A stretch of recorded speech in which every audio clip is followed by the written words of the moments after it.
Coming up on this week's edition of the MCTV Weekday Update, we show you an alternative method students are using for acquiring textbooks. Plus, we take a look at campus issues Texas Tech faces in the race for Tier 1 status. And later, we explore how Texas Tech plans to improve on-campus parking. From the College of Mass Communications on the campus of Texas Tech University, this is the MCTV Weekday Update. Hello and welcome into this week's edition of your MCTV Weekday Update. I'm Henry Ramos. And I'm Christin Baloglou. With the start of a new semester comes the purchasing of new textbooks. However, bookstores are finding that more students are renting their books instead of buying them. John Arnold has the story. Checking out at a bookstore used to be a mandatory biannual event for college students.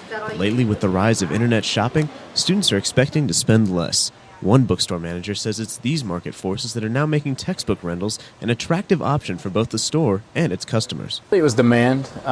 It wasn't one of those things where we had decided at first to rent textbooks, but everyone had asked about it, and all the other bookstores started to implement it. So we started for basically just by popular demand. Leary said most students who utilize the rentals don't have any trouble, but there are strict rules that must be followed. The way it works is that as long as there's no physical damage to the book and they return it by the due date, they only have to pay that original price. If not, if it is damaged or they don't return it, they're charged the full price of the new cost plus a 7% fee. Texas Tech business professor Jeremy Short wrote a business textbook in the form of a graphic novel to provide an entertaining and affordable book for his classes. He says when students have fewer platform choices, the cost will only increase. It's not uncommon for a certain textbook on a subject to have 50% of market share. So the downside of that is that would tend to constrain choices. You'd have less choices for students, and it would also tend to make textbook prices rise higher and higher. While there are many benefits to renting books, one tech student rented during her summer class and didn't enjoy the experience. I didn't really like it because if you want to highlight something in the book, they just say that you have to return it in its original form that it was given to you. So I'm pretty sure they wouldn't like it if you wrote in it or highlighted anything, just help you out. As more and more students continue to change the way they get books, the industry is sure to weather more changes. Short's book is available for free online, and many books have iPad and Kindle versions. For MCTV, I'm John Arnold. Thanks, John. As an emerging research university, the need for research funding and productivity isn't going unnoticed by tech administrators. The faculty sees that increasing undergrad involvement in research will help improve productivity and impact for the pursuit for Tier 1 status. A new fall semester gets underway, and Texas Tech supporters continue in the race for Tier 1 status. But as administrators and faculty persist, one factor stands out above the rest: research. Last year, the university met the $35 million mark in restricted research spending. That's just $10 million below the requirement for emerging research universities. Dr. Cal Barnes, chair of the Tech Geosciences Department, says this is a big step for the university. Our ability to bring in federal dollars is important to reach the monetary goal that the state has put in front of us. This research spending is not only reserved for the students working on their master's or PhDs. Undergraduate students also play a role in becoming a national research university. Dr. Michelle Pantoja, an associate professor in the Department of Mechanical Engineering, says she always has at least 2 undergraduate students researching in her lab.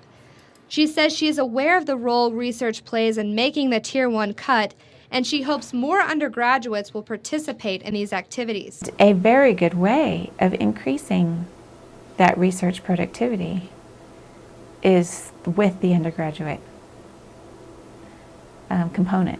Pantoja says she believes research also plays a key role in keeping students and helping them get more value out of their education.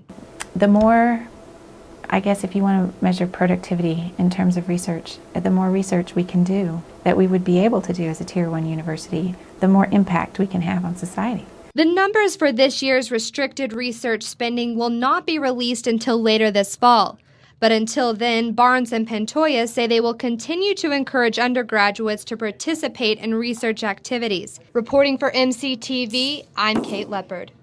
Thanks, Kate. As Texas Tech continues to take steps toward Tier 1, the increasing student population has put a strain on campus accommodations. Stacy Sladen has more. With the increased student enrollment at Texas Tech comes an urgent need for space. Internal Vice President of SGA, Jenny Myatt, sees promise with the growth of the university. I've noticed the increase in students and space and the lack of space almost, especially as we're trying to hit 40,000 by 2020, which is one of our administration's main goals. And the fact that we're around 32,000 already and we're trying to get to that in the next 10 years, I mean, we're really going to get there. Issues regarding expansion have been addressed by administrators across the board, including Director of Student Housing Sean Dugan. I think as the whole university is trying to move towards the 40,000 students by 2020, we obviously will need more beds to serve those students. So we're currently researching all sorts of different options, and we hope to have anywhere from 1,500 to 2,000 more beds by 2020.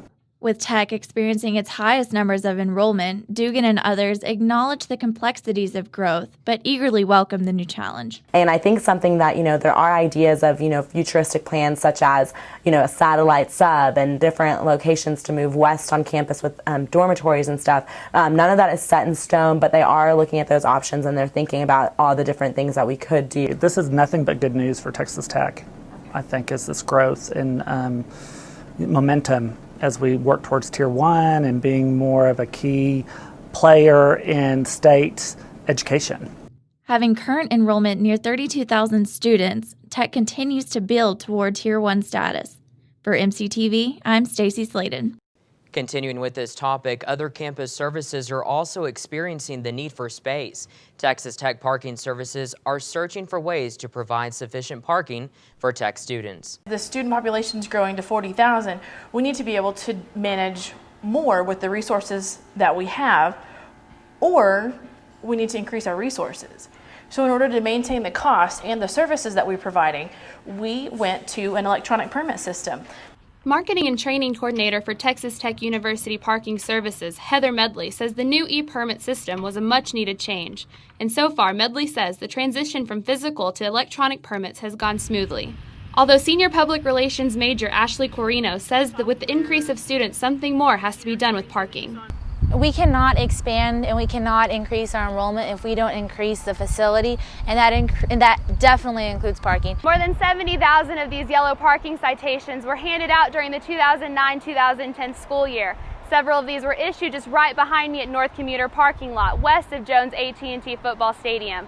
The Texas Tech Parking Service's new e-permit system has only been around for 3 months, but they've already issued almost 15,000 parking citations. A parking enforcement officer with University Parking Services who declined to be on camera says the e-permit system has a lot of flaws and there needs to be more work done. External Vice President of Student Government Association Tyler Patton says no system is perfect, but if anyone has an issue with parking, they may come into the SGA office and talk to Patton. My job is if you really feel like your citation is questionable, I want you to come up here and talk to me about it, because we can go through the process of at least contacting who needs to be contacted and seeing what your options are. Another option for students is to visit University Parking Services' website, where they can appeal, pay citations, and find more information about the new e-permit program. The second phase for e-permits will target faculty and staff, and the transition should take place sometime spring 2011. For MCTV, I'm Christin Baloglou. Christin, I hear it's true you once parked in the Chancellor's parking spot. Yes, and I would advise not to do that. Well, that's all the time we have today. Thanks for watching our MCTV Weekday Update. I'm Henry Ramos. And I'm Christin Baloglou. We hope you have a great week.